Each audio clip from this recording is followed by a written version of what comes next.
ಈಗ ನಾನು ನಿನ್ನೆನೂ ಕೂಡ ಹೇಳಿದ್ದೇನೆ, ಅಲ್ಲಿ ಇದ್ದವರು ಗನ್ಗಳನ್ನೆಲ್ಲ ಯಾರು ಪ್ರೈವೇಟ್ ಸೆಕ್ಯೂರಿಟಿ ಆ ರೀತಿ ಯಾರು ಮಾಡ್ಕೊಂಡಿದ್ರು ಅವ್ರದ್ದೆಲ್ಲರದ್ದು ಗನ್ಗಳು, ರಿವಾಲ್ವರ್ಗಳು ಏನೆಲ್ಲ ಫೈರ್ ಆರ್ಮ್ಸ್ ಇತ್ತು ಅದೆಲ್ಲ ಸೀಸ್ ಮಾಡಿದ್ದಾರೆ. ಈಗ ಬೆಲಿಸ್ಟಿಕ್ ಎಕ್ಸ್ಪರ್ಟ್ಸಿಗೆ ಕೊಟ್ಟು ಯಾವ ಗನ್ನಿಂದ ಅದು ಫೈರ್ ಆಗಿದೆ ಅನ್ನೋದು ಗೊತ್ತಾಗುತ್ತೆ. FSLಗೆ ಬುಲೆಟು ಅದೆಲ್ಲ ಕೊಟ್ಟು ಎಕ್ಸಾಮಿನೇಷನ್ ಮಾಡಿಸಿ ಅದರದ್ದೆಲ್ಲ ಡೀಟೇಲ್ಸನ್ನು ಕೊಡಬೇಕು ಅಂತ ಹೇಳಿದ್ದೇನೆ. ಅದನ್ನು ಆ ಪ್ರೊಸೆಸ್ಸು ಮಾಡ್ತಾಯಿದ್ದಾರೆ. ಪೊಲೀಸ್ ಗನ್ಗಳಿಂದ ಅಥವಾ ಪೊಲೀಸ್ ರಿವಾಲ್ವರ್ಸಿಂದ ಯಾವುದು ಫೈರ್ ಆಗಿಲ್ಲ ಅನ್ನೋದು ಆ ಬುಲೆಟ್ನಿಂದ ಗೊತ್ತಾಗಿದೆ ಅಂತೇಳಿ ನಮ್ಮ DGP ಅವರು ನಿನ್ನೆನೂ ಕೂಡ ನನಗೆ ತಿಳಿಸಿದರು. ನಮ್ಮ ಯಾವುದು ಗನ್ಗಳಿಂದ ಆಗಿಲ್ಲ ಅಂತ. ಸೊ ಅಲ್ಲಿಗೆ ಬೇರೆ ಪ್ರೈವೇಟ್ನವ್ರದ್ದು ಆಗಿದೆ ಅಂತ ಅನಿಸುತ್ತೆ. ಅದನ್ನು ಈಗ ಪರಿಶೀಲನೆ ಮಾಡಿ ಕ್ರಮ ತಗೊಳ್ಳೋದಕ್ಕೆ ಏನು ಬೇಕೋ ಅದು ಮಾಡ್ತೀವಿ. ಅದು ಯೋಚನೆ ಮಾಡ್ತಾ ಇದ್ದೀವಿ. If it is again required CIDಗೂ ಕೂಡ ಕೊಡೋವಂಥ ಸಾಧ್ಯತೆಗಳಿದ್ದಾವೆ. ನಾನು ಮುಖ್ಯಮಂತ್ರಿಗಳ ಜೊತೆಯಲ್ಲಿ ಮಾತಾಡ್ತೇನೆ. ಅದರ ಅಗತ್ಯ ಇದ್ದರೆ ಅದನ್ನು ಮಾಡ್ತೀವಿ. ಸರ್, ಇವರು ಬಂಧನ ಮಾಡಬೇಕು, ಇಲ್ಲಾಂದರೆ ನಾವು ಪಾದಯಾತ್ರೆ ಮಾಡ್ತೀವಿ ಬೆಂಗಳೂರಿಗೆ. ಬಂಧನ ಮಾಡೋದು ಭಾಳ ದೊಡ್ಡ ಕೆಲಸ ಅಲ್ಲ. ಆದರೆ ಅದಕ್ಕೆ ಹಿಂದೆ ಕಾನೂನು ಚೌಕಟ್ಟಿನಲ್ಲಿ ಏನು ಕ್ರಮ ತಗೋಬೇಕು ನೋಡಿ ಆಮೇಲೆ ಅವರು ಆ್ಯಕ್ಟ್ ಮಾಡ್ತಾರೆ.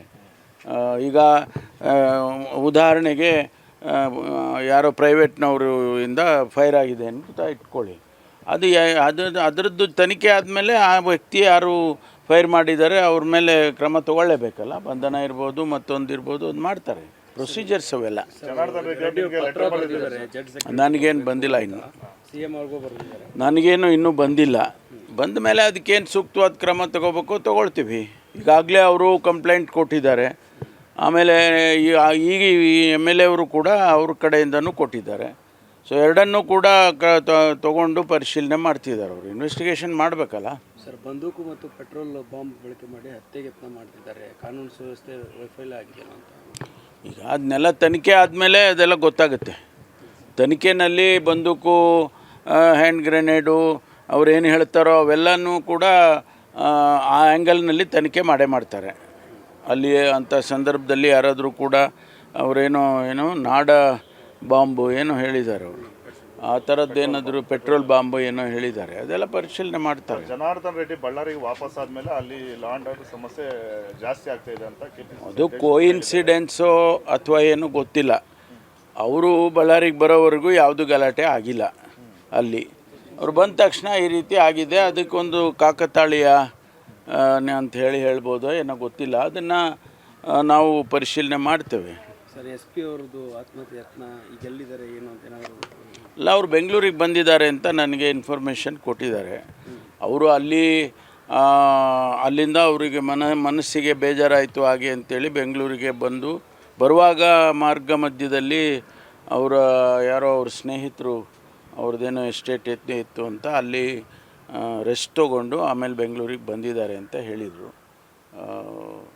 ಅವರಿಗೆ ಸ್ವಾಭಾವಿಕವಾಗಿ ಅವರಿಗೆ ತಕ್ಷಣ ಟ್ರಾನ್ಸ್ಫರ್ ಮಾಡಿದರು ಅನ್ನೋದು ಇದು ಬೇಜಾರಿದ್ದೇ ಇರುತ್ತೆ. ಸರ್, ಇನ್ನು ಮುಂದೆ ಗನ್ಗಳನ್ನ ವಿತರಣೆ ಮಾಡೋಂಥ ಸಂದರ್ಭದಲ್ಲಿ ಚೌಕಟ್ಟನ್ನು ಬದಲಾಯಿಸಬೇಕು, ಮಾನದಂಡಗಳನ್ನ ಬದಲಾಯಿಸಬೇಕು ಅನ್ನೋದು ಅಲ್ಲ.